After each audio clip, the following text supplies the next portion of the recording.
ஏங்க ரொம்ப சுகமா இருக்கீங்க? இல்ல கோச், எனக்கு ரொம்ப பாத்தீங்கன்னா வருத்தமா இருக்கு. ஏன் அப்படின்னா என் குரூப்ல இருக்கிற எல்லாருக்குமே சூப்பர் ரிசல்ட்ஸ் கிடைக்குது. வெயிட் லாஸா இருக்கட்டும், ஹெல்த் இம்ப்ரூவ்மெண்டா இருக்கட்டும். ஆனா எனக்கு மட்டும் ஏன் ரிசல்ட்ஸே கிடைக்க மாட்டேங்குதுன்றது தெரிய மாட்டேங்குது. எனக்கு என்னுடைய மிஸ்டேக் எங்கங்கிறது எனக்கு புரிய மாட்டேங்குது. எனக்கு கொஞ்சம் ஹெல்ப் பண்றீங்களா? அப்படியா? உங்களுக்கான கதை தான் இது. நல்லா கவனமா கேளுங்க. ஒரு பெரிய அரண்மனையில ஒரு இளவரசர் பாத்தீங்கன்னா வாளை வீசி பயிற்சி பண்ணிக்கிட்டு இருக்காரு. வால் சண்டை வீரர் அவரை மிஞ்சறதுக்கு ஆளே கிடையாது அந்த ஊர்ல. அப்படி இருக்கும்போது அந்த சைடு பாத்தீங்கன்னா ஒரு எலி பாத்தீங்கன்னா வருது. ஒரு சுண்டெலி வரும்போது அவரால் பாத்தீங்கன்னா அந்த வாளை அது மேல வீசுறாரு. ஆனா அது தப்பிச்சு பாத்தீங்கன்னா போயிடுது. திரும்ப பாத்தீங்கன்னா அது மேல வாளை பாத்தீங்கன்னா வீசுறாரு. அப்பயும் பாத்தீங்கன்னா எஸ்கேப் ஆயிடுது. ஒரு பொந்துக்குள்ள போய் பூந்துக்குது. அவர் ரொம்ப கவலை அடைஞ்சு என்ன பண்றாரு அப்படின்னா சோகமா உட்காந்துட்டு இருக்காரு. இப்ப நீங்க உட்காந்துட்டு இல்ல அந்த மாதிரி. அப்புறம் அந்த வழியா ராஜா வராரு. ராஜா கேட்கறாரு, என்னப்பாச்சு, ஏன் பாத்தீங்கன்னா இவ்வளவு சோகமா இருக்க? இல்ல, நான் பாத்தீங்கன்னா இவ்வளவு பெரிய வால் வீரன், இந்த ஊர்லயே நான் தான் பாத்தீங்கன்னா பயங்கர கெத்து நினைச்சிட்டு இருந்தேன். ஆனா ஒரு சாதாரண ஒரு எலியை என்னால பாத்தீங்கன்னா வால் வீசி கொல்ல முடியலையே, எனக்கு ரொம்ப வருத்தமா இருக்கு. நீ ஏன்பா கவலைப்படுற?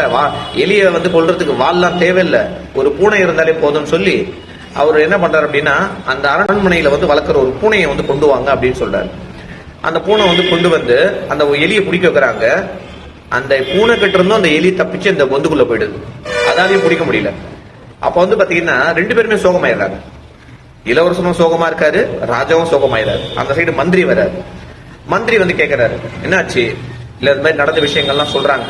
சொன்னதுல பாத்தீங்கன்னா அவ்வளவுதானே, ஜப்பான்ல பாத்தீங்கன்னா ஒரு பூனை இருக்குங்க. அது பிரில்லியண்டா பாத்தீங்கன்னா பயங்கர ஷார்ப்பா இருக்கும். அது வச்சா பிடிச்சிடலாம்னு சொல்லி அவர் ஐடியா கொடுக்குறாரு. சரி, அந்த பூனையை கொண்டு வாங்கன்னு சொல்லி அந்த பூனையை கொண்டு இந்த எலியை பிடிக்க வச்சா அதாலையும் பிடிக்க முடியல. அப்பயே பாத்தீங்கன்னா எல்லா பூனைகளும் டாட்டா காமிச்சு எலி உள்ள போயிட்டு பூந்துக்குது. அப்ப இதை வேடிக்கை பாக்குற அந்த காவலர் யாரு? அந்த அரண்மனை காவலர், கேட் ஆண்ட நின்றுட்டு இருப்பார்ல, கேட் கீப்பர், அவர் பாக்குறாரு. பார்த்துட்டு என்ன பண்றாருன்னா, அரசரே, இளவரசரே, கவலைப்படாதீங்க, எங்க வீட்டுல ஒரு பூனை இருக்கு, நான் கொண்டு வரட்டுமான்னு கேட்கிறாரு. அப்போ இளவரசருக்கு பாத்தீங்கன்னா அரசருக்கும் நம்பிக்கையே இல்லை. என்ன நீ, அரண்மனை பூனையே பாத்தீங்கன்னா தோத்துச்சு, ஜப்பான் பூனையே பாத்தீங்கன்னா இதுக்கு முன்னாடி ஒண்ணுமே இல்லாம போயிடுச்சு, உன் வீட்டு பூனை மட்டும் அதுல ஜெயிச்சிருமா? நம்பிக்கை இல்லாம சரி கொண்டு பார்க்கலாம் அப்படின்றாரு. அவர் என்ன பண்றாரு, கொண்டு கொடுக்குறாரு. கொண்டு கொடுத்ததுக்கு அப்புறம் பாத்தீங்கன்னா ஒரே ஜம்ப்ல அந்த எலி காலி, எலி பிடிச்சிச்சு. ரெண்டு பேருக்கும் பயங்கர ஆச்சரியம். எப்படிங்க, எப்படி இது நடந்தது? ஒன்னும் இல்ல, ராஜா கேக்குறாரு, நீங்க எதனா ஸ்பெஷல் ட்ரைனிங் எதனா கொடுக்குறீங்களா அப்படின்னு சொல்லி. அதெல்லாம் ஒண்ணும் இல்லைங்க, அந்த பூனைக்கு பெரிய சாமர்த்தியமோ இல்ல பாத்தீங்கன்னா ஸ்கில்லோ ஒன்னும் கிடையாது.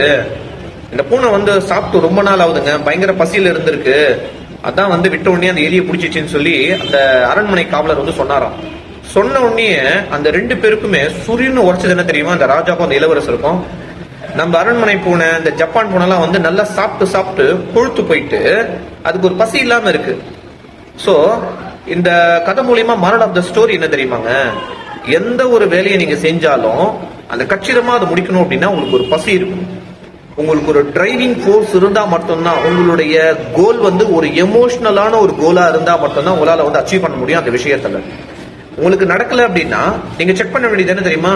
உங்களுடைய பசி, உங்களுடைய ஹங்கர் ஆஃப் மைண்ட் எந்த அளவுக்கு சீரியஸா இருக்குன்னு செக் பண்ணுங்க. அது மூலியமா உங்களுடைய வெற்றியை நீங்க சுண்டி இழுக்கலாம். Okay, wish you all the very best.